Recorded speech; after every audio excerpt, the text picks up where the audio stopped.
Hello everyone, we're going to talk about the backend process continuously.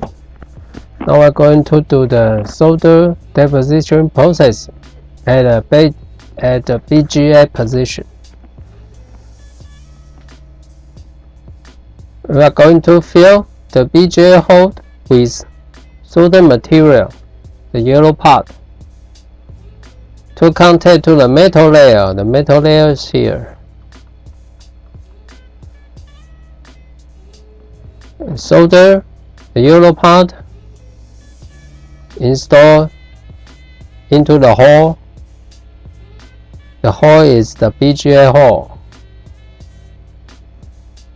and this process going to pre-inspect the solder quality, including its lifetime and its storage condition.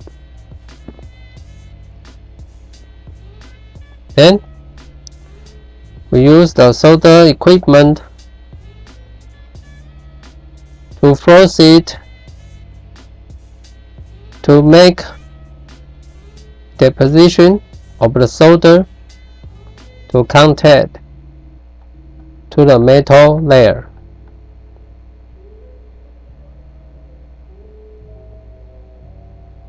After this process, we're going to do the visual inspection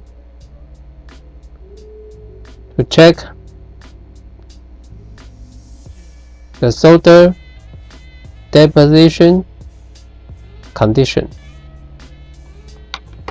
Okay, let's all see you next time.